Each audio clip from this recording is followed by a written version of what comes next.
Friends, I am গঙ্গরা Mangal lifestyle সবাইকে স্বাগত। আশা করি তোমরা সবাই খুব ভালো আছো, আমিও ভালো আছি। বাট আজকে অনেকটা বেলা থেকে ভিডিওটা শুরু করছি। সকাল সকাল ভিডিও শুরু করা হয়নি, যেহেতু পড়ানো ছিল আমার। পড়িয়ে টরিয়ে তারপরে এখন খাবার রেডি করছি। আর মাও কিন্তু আজকে বাড়িতে রয়েছে, মা এখন কয়েকটা দিন ছুটি থাকবে। আর পরশু দিনই তো কালকে 15ই আগস্ট, তারপরের দিন জন্মাষ্টমী আছে, তো ওই জন্যই ছুটি থাকবে। আর আমি তো একটু পরে খেয়ে দিয়ে আমিও বেরোবো, আজকে লাস্ট এক্সাম আর কি। তারপরে তো ব্যাস ছুটি। মা যেহেতু বাড়িতে রয়েছে তাই আজকের দুজনের জন্য ম্যাগি বানাচ্ছি কড়াইতে। আর এখানে দুজনের জন্য দুটো ডিম সিদ্ধ করে নিয়েছি। তোমরা তো আমার ভিডিওতে জানোই যে আমার হাফ বয়েল ডিম সিদ্ধ খেতে খুবই ভালো লাগে, তো এখানে দুজনের জন্য দুটোই হাফ বয়েল ডিম সিদ্ধ করে নিয়েছি। কিন্তু মা বলছে এখানে মায়ের নাকি অনেকটা বেশি হয়ে গেছে। আমি বললাম না খেয়ে নাও, তো অল্পই আছে। এখানে টোটোয় করে বেরিয়ে পড়েছি। কোথায় যাচ্ছি বলো তো? বাজারে গেছিলাম, একটু কিছু কেনাকাটাও ছিল, আর তার সাথে কলেজে যাওয়ার ছিল। এক্সাম ছিল, আর আজকে লাস্ট এক্সাম ছিল। তো এক্সাম দিয়ে বাড়িতে এসে একটু খেয়ে নিলাম চকলেট। আর তার সাথে মা এখানে কিছু ডকুমেন্টস বের করেছিল, দেখছিল, একটু কাজ ছিল বলে। আর এখানে দেখতে পাচ্ছ তো কটা বাজে? 1:26, আর আছে কিন্তু 14ই আগস্ট। দুপুরবেলা ভাতের সাথে শাক ভাজা, আর এটা কাঁকড়া দিয়ে শাক ভাজা, খেতে তো অসাধারণ ছিল। এই রেসিপিটা কিন্তু আজকে আমি ফার্স্ট খেলাম, আর মাও না এই প্রথম এই রেসিপিটা বানিয়েছে, শাক দিয়ে কাঁকড়া। তোমরা যদি কেউ বলো যে এই রেসিপিটা চাও, তাহলে অবশ্যই আমি মাকে বলবো। বাজার করে নিয়ে এসেছে আজকে মা, যেহেতু বাড়িতে রয়েছে। তোমাদেরকে তো আগের ভিডিওতে দেখালামই, মার এখন যেহেতু কটা দিন ছুটি আছে, তো ওই জন্যে। আর এখানে নিয়ে এসে হলো পটল, কাঁকরোল, লঙ্কা, মূলো, আর কি এটা পেয়ারা। আর এটা রয়েছে গুড়ি কচু, এটা কুমড়ো। এই কুমড়োর ওই কুমড়োটা বেশ ভালো ছিল। ও মূলো নিয়ে এসছে। ও আর এদিকে শসা আছে, বাঁধাকপি, থোর, কলা।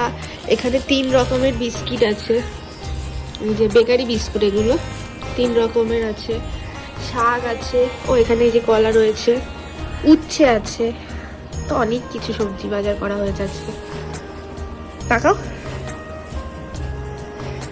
তারপর আর কি বাজার টাজার সব গুছিয়ে আমি এখানে খেয়ে নিলাম ওষুধ, যেটা তো তোমরা আমার প্রত্যেকটা ভিডিওতে 3 বেলাই দেখতে পাও। যেহেতু এটা আমার ডেলি লাইফস্টাইল, তো 3 বেলাই তোমাদেরকে যেটা করি সেটাই শেয়ার করি। আর এখানে রয়েছে বিকালবেলা চা। দুজনে 2 কাপ চা বিস্কুট খেয়ে বেরিয়ে পড়েছি বাজারে। আবার কিছু দশকর্মার জিনিস কেনা বাকি ছিল।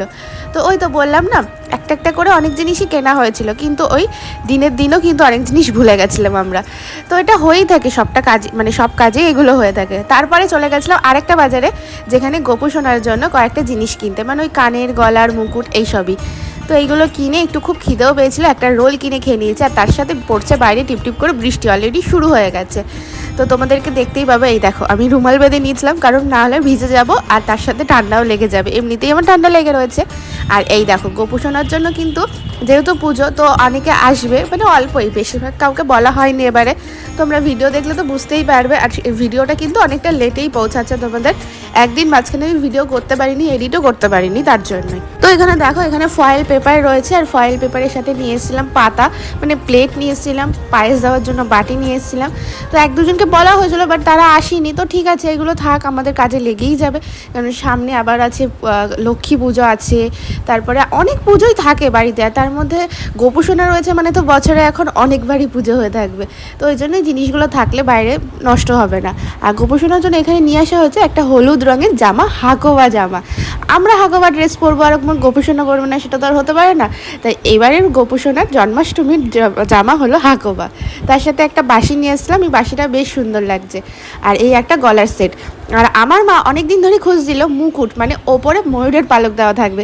কিন্তু যেহেতু আমাদের গোড়া বাজার, ওটাই আর কি বড় বাজার, ওখানটা না গেলে তো পাওয়া যাবে না। আর আমি দেখেও এসেছি এরকম মুকুট দেওয়া। মা যে বাজারটা গেছিলো সেই বাজারে কিন্তু এইসব মুকুট পাওয়া যাবে না। তো সব কিছু নিয়ে গুছিয়ে তোমাদের কাছে যেহেতু শেয়ার করলাম, তারপরে আমি গেছি একটু ছাদে, কারণ ছাদে তো আমার গাছগুলোও রয়েছে, গাছগুলোকে তো একটু খাবার দিয়ে আসতে হবে। জল দিতেই যাচ্ছিলাম। আর এই দেখো, এইদিকে দরজাটা খোলাই রয়েছে, কেউ হয়তো ওপরে গেছিলো, তাই। তো আমিও ওখান খুলে নিচ্ছি। আমি প্রথমে ভেবেছিলাম ছিটকানি দেওয়া আছে, তারপর দেখলাম যে না, ছিটকানি দেওয়া নেই, এমনি খোলা, ভাজানো রয়েছে। আর ওপরে গিয়ে দেখি, এই দেখো আমার জামা প্যান্টগুলোও রয়েছে, তোলা হয়নি। তো এখন এই জামা প্যান্টগুলো তুলে নিচে এসেছি। নিচে এসে দেখলাম নেনুয়ার তরকারি। তোমরা কে খাও, আর কে এটাকে নেনুয়া বলো, অনেকে অন্য নামেও বলে। তোমরা যদি জেনে থাকো আমাকে কমেন্টে জানিয়ে, তো বেশ ভালোই লাগে। অনেকে ধুদুল বলে থাকে। এখানে রসুন তারপর আলু সব কিছু কেটে রেখে দিয়েছে, কারণ কালকে আবার সকালবেলা একটা নতুন রান্না হবে। আর এটা হলো নেক্সট দিন। এই একদিনে তোমরা দুটো ভিডিও পাচ্ছ, মানে বৃহস্পতি প্লাস শুক্রবার, হ্যাঁ বৃহস্পতি আর শুক্রবারের ভিডিও। আমিই তো ভুলে গেছি এতদিনের ভিডিও। আর এই দেখো বাইরে পড়ছে টিপটিপ করে বৃষ্টি, আর ভাই এখানে কিন্তু তোমাদের সাথে একটুখানি মজা করে নিল। প্রত্যেকটা ভিডিওতে তো তোমরা ভাইকে দেখতেই পাও, আর ভাই কিন্তু তোমাদের সাথে অনেক কথা শেয়ার করে। আমি এখানে সকালবেলা শর্ট দেওয়া দুধ চা খেয়ে নিলাম। আর মা নিয়ে এসেছিলো আগের দিন খাসির মাংস। এই দেখো তোমাদেরকে শেয়ার করছিলাম খাসির মাংসের মিটি। কার কার ভালো লাগে বলো তো? আমার কিন্তু খুব ভালো লাগে খেতে। তো একটু রান্না বান্না করে নিলাম। মারই এটা রান্না করার কথা ছিল, কিন্তু ওই আমাদের প্ল্যানিং ছিল অন্য কিছু, কিন্তু সেটা যখন আর হয়নি তোমাদেরকে আর সেটা শেয়ারও করলাম না। যদি সেটা হতো তাহলে অবশ্যই তোমাদের শেয়ার করতাম। মানে বলতে পারো একটা জায়গায় যাওয়ার কথা ছিল, বাট সেটা ক্যান্সেল হয়ে গেছে। আর এখানে দেখো ছাদে আজকে অনেক ফুল ফুটেছে, কারণ সকালবেলায় মা আসেনি। আর মা যেহেতু আসেনি, নয়নতারা ফুটেছে অনেকগুলো। আর আমার কিন্তু এই টগর গাছটায় বেশ ভালোই টগর ফুল ফুটছে। মা যেহেতু ফুল তোলেনি, আর ভাই না দিনে প্রায় 10 বার ওপরে যায়, কারণ ওর খুব ভাল লাগে আমার সাথে এই ফুল গাছে ফুল দেখতে, ফুল তুলতেও। ও আমাকে বারবার বলছে দিদি তাড়াতাড়ি ছাদে চ, অনেক ফুল। এই দেখো তোমরা অনেক ফুল হয়েছে। আর এই কাজটা কিন্তু সকালবেলা করে মাই করে। আর ভাই তোমাদেরকে বলছিল দেখো বন্ধুরা এত ফুল হয়েছে, এত ফুল হয়েছে যে বলার মতন নয়, মানে সব ঠাকুরের পায়ে দেওয়া হবে। আমি বললাম হ্যাঁ ঠিকই বলেছিস, তো চ নিচে যাই। এবারে গিয়ে দেখো নিচে গিয়ে আমার গোপুসোনাকে কি সুন্দর সাজাবো। আর এই পিঙ্ক জবাটা আমি গোপুসোনাকে দিই। অনেকে তোমরা বলতে পারো কমেন্টে যে জবা ফুল নাকি শুধু মা কালীকেই দেওয়া হয়, কিন্তু আমি এই পিঙ্ক কালার যেহেতু তাই দিই। আমি লাল কালারের জবা হলে তখন আমি মা কালীকে, বড় মাকে দিয়ে থাকি। আর এখানে মায়ের জন্য বানাচ্ছি একটু উচ্ছে দিয়ে আলু দিয়ে মাছের ঝোল। মার যেহেতু শরীরটা না খুব খারাপ, আজকে মা মাথা ঘুরে পড়ে গেছিলো, তো ওই জন্যই। আর আমি এইদিকে দেখো কি অঘটনটাই না ঘটিয়েছি, এটা কিন্তু আমার মা জানেই না।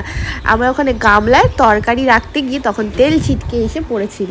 তো এইটা কিন্তু শুধু আমার ভাই জানে, কারণ ভাই সাথে সাথে এসেই বলছে কি হয়েছে দিদি এখানে তোর। আমি বললাম দেখ না এই একটা কাজ করে ফেলেছি আমি। তো বিকালবেলার দিকে মা বলেছিল একটু জিনিস অর্ডার দেবে। জিনিস বলতে দেখতেই পাচ্ছ এখানে বিস্কিট আছে, মেরি বিস্কিট, তার সাথে দুধ আছে 2 প্যাকেট। তো এইসব টুকিটাকি জিনিসই অর্ডার দেওয়া হয়েছিল। মেনলি অর্ডার দেওয়ার কথা হয়েছিল পেঁয়াজের, কিন্তু পেঁয়াজের দামটা দেখলাম যে বাজারের তুলনায়ও বেশি। তো ওই জন্য পেঁয়াজটার অর্ডার দিইনি, তার সাথে একটু আলু দিয়েছিলাম 1 কেজি আলু, মেট্রো 2টো দুধ দিয়েছিলাম, আর মেরিগোল্ড বিস্কুট। তো বিকালবেলা আমাদের যেহেতু সন্ধ্যাবেলা বেড়াতেই হবে গোপুসোনার জন্য দুধ আনতে, তারপরে আরও ফুল আনতে, তো এইগুলো আগের দিন না এনে রাখলে তো হবে না। আর আমি ভয়েস দিচ্ছি আর আমার সাথে সাথে কিন্তু পাখিগুলো কিচিরমিচির করছে, তোমরা কি আওয়াজ পাচ্ছ? আমার তো বেশ ভালোই লাগছে। আর বাইরে কিন্তু ভালোই বৃষ্টি হয়েছে। আর এই যে সম্পাপড়িটা দেখছো, সম্পাপড়িটা আমার ভাই এনে রেখে দিয়েছিল, বলেছিল বিকেলবেলা কিন্তু গোপুসোনাকে দিবি। ও কিন্তু খুব ভালোবাসে গোপুসোনাকে। ও না দিনে প্রায় অনেকবার আসে, এসে গোপুসোনার সাথে কথা বলে, যেন মনে হয় যেন ওর কথাও বুঝতে পারছে। আর ও বলে আমি নাকি ওর কথা, মানে ও নাকি ওর কথা বুঝতে পারে। তো ওটা হতেও পারে, ও তো বাচ্চা না। আর এখানে দেখে বুঝতে পারছো মালার কি দাম, ওরে বাবা রে। প্রথমে তো ভাবছিলাম যে আমি হয়ে একটা মালার দোকান দিলে, মনে হয় ফুলমালার দোকান দিলে বেশ ভালোই হতো। এই যে বড় বড় রজনীগন্ধার মালা দেখছো, এইগুলো 80 টাকা করে, আর ওইদিকে রজনীগন্ধা ওগুলো 40 টাকা করে, আর ওইদিকেরগুলো 20 টাকা করে। তো আমি তো শুনেই অবাক হয়ে গেলাম, বাবা যেগুলো নর্মাল সময় 10 টাকা 20 টাকা এরকম থাকে, সেগুলো এখন 40 টাকা 80 টাকা। আর এখানে না সব কচুয়ায় যাচ্ছিলো, তো তাই জন্য প্রচণ্ড ভিড় রাস্তায়। আর এখান থেকে নিচ্ছি ফুলের, মানে মালার কথাই জিজ্ঞাসা করছিলাম। ইচ্ছা ছিল একটু চেন মালা নেওয়ার, তো চেন মালার দাম তো শুনেই অবাক, 150 টাকা করে। তার কি নেবো বলো, জুঁই ফুলের মালাও তাই 150 টাকা করে। তাই আর নেওয়া হয়নি গো, এত টাকা দিয়ে ফুল নেওয়াটা তো সম্ভব না, কারণ আরও অনেক জিনিস নেওয়া হয়েছে। কিন্তু একটা জিনিস কি হয়েছে জানো আমাদের সাথে, আমরা না একটা নারকেল নিয়েছিলাম, তোমাদেরকে পরের ভিডিওতে দেখাচ্ছি দাঁড়াও। আর এই দেখো কি সুন্দর সব গাড়ি করে করে যাচ্ছে, হেঁটে যাচ্ছে, সাইকেল নিয়ে যাচ্ছে, বেশ ভালো লাগছিলো। এখানে চারপাশ দিয়ে মানে দোকানও বসেছে, আর মাঝখান দিয়ে সব কচুয়া যাচ্ছে। কিন্তু এটা একটু বেশি বাড়াবাড়ি লাগলো, যে এরকম ডিজে লাইট জানি না, বাট আমার মনে হলো যেন একটু বেশি বাড়াবাড়ি। তো এগুলো ঠিক না। তো এরা তো সব হেঁটে যাচ্ছে, এই যে পাশ দিয়ে যারা গেল এরা সবাই হেঁটে হেঁটে যাচ্ছে। তো কত কষ্ট বলো তো, অনেকটা দূর হেঁটে হেঁটে কচুয়ায় যাবে। তো বাবার কাছে যাচ্ছে, ওদের টান আছে তাই জন্যে। তো আর কি এইসবই দেখছিলাম, আর গোপুসোনার জন্য দেখছিলাম আর কি কেনা যায়। বেশ জিনিস কিনতে আমার ভালো লাগে, ওর মানে ওরও ভালো লাগে, আমারও ভালো লাগে, দুজনেরই। আর এখান থেকে দেখো নারকেল নিয়েছি, বাড়িতে গিয়ে তোমাদের শেয়ার করব নারকেলটা কি সুন্দর না হয়েছিল ভেতরটায়, তোমরা তখন দেখলেই বুঝতে পারবে। আর কত দাম নিয়েছে জানো, 50 টাকা, একটা টাকাও কমায়নি। কিন্তু ওই টাকাটা বড় কথা না, জিনিসটা যদি খুব ভালো হতো তাহলে হয়তো টাকাটার কথা ভুলেই যেতাম। এইদিকে যে রোডটা দেখলে আমরা ক্রস করলাম, এই রোডটা দিয়ে কিন্তু বাস যাতায়াত করে, কিন্তু আজকে না বাস বন্ধ। কেন বলো তো? যেহেতু সব কচুয়ায় যাচ্ছে তাই জন্য। আর এই রাস্তা দিয়ে সব হেঁটে যাবে সোজা একদম। আর আজকে কিন্তু অনেকেই বাতাসার জল, খিচুড়ি এইসব খেতে দিয়েছে। তো এই দেখো নারকেলটার কি অবস্থা। নারকেলটা অ্যাকচুয়ালি দেওয়া হতো তালের বড়াতে, মানে তালের ফুরুরিতে। ভাই বলছিল দোকানদার কি বিশ্বাস করবে দিদি, তোকে কিন্তু টাকা ফেরতও দেবে না। আমি বললাম হ্যাঁ সেটা তো জানি, কি আর করা যাবে বল। যেইটুখানি নেওয়া যায়, একটা ফালি তো পুরোই নষ্ট, আর একটা ফালিও হাফ নষ্ট ছিল, বাট সেখান থেকে ওই নামমাত্র একটু নেওয়া হয়েছিল। পরের দিন যেহেতু খিচুড়ি লাবড়ার তরকারি হবে, সেইগুলি সব তোড়জোড় করে আয়োজন করে কেটে রাখা হচ্ছে। আর আমি একটু ছাদে গেছিলাম, কারণ সব কচু হয়ে যাচ্ছে দেখতে। আজকের ভিডিওটা না এখানেই শেষ করছি। ভিডিওটা ভালো লাগলে লাইক, কমেন্ট, শেয়ার এবং সাবস্ক্রাইব করতে ভুলো না। তার আগে আরেকটা কথা জানিয়ে দিই, পরের দিনের ভিডিওটা কিন্তু দারুণ হবে, কারণ জন্মাষ্টমীর ভিডিও, আমার গোপুসোনার ভিডিও আসবে। তো তোমরা অবশ্যই চোখ রেখো, আর সাবস্ক্রাইব করতে ভুলো না, আর একটা করে লাইক কমেন্ট করতে ভুলো না। তোমাদের কমেন্ট পড়তে কিন্তু আমার খুব ভালো লাগে, প্রত্যেকটা ভিডিওতে কিন্তু আমি বলে থাকি এটা। তো ভিডিওটা কেমন লাগলো সবাই বলো।